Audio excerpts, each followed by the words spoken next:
a flawless aesthetic, and not one of them had a clue I was sick. It wasn't because I had done such a stellar job at applying my concealer, although that did help. Nobody knew because I had my own notable glam squad helping me maintain my looks during my cancer treatment.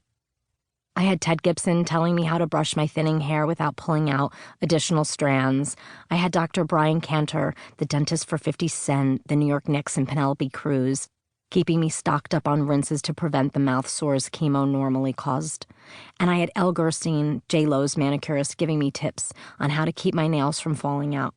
For every physical feature that could possibly be affected by cancer treatment, I had an expert in that specialty on speed dial, and I called every one of them.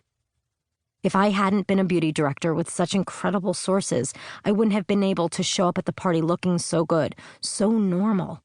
Like any good reporter, I had done research before I started treatment, but there wasn't one book, one website, one resource that had all the information I needed on how to maintain my skin, hair, nails, mouth, and even my vajayjay during cancer treatment.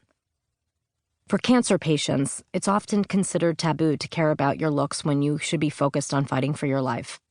While it was important to keep perspective on the health goals at hand, looking good, for me, was equally vital to my recovery. It helped me stay positive and focused on living rather than being sick and all the possible negative outcomes that come from it. I can't tell you how many times I faced scrutiny when I would inquire or talk about the aesthetic elements and side effects of my treatment. But why is it so wrong to care? Why are cancer patients made to feel vain if they want their mastectomy reconstruction results to look and feel like real breasts, or ask about losing their hair?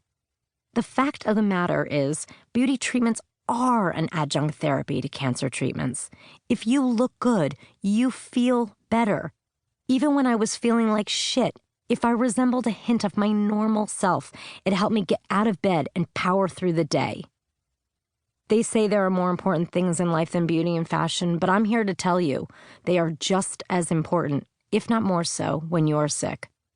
And why should anyone have to choose between their health and their beauty? They shouldn't, and don't have to. The two are not mutually exclusive. Maybe it's because beauty came late in life to me, and I wasn't ready to give it up so fast. Growing up, I was a chubby, redheaded child with a face full of freckles and a precocious personality.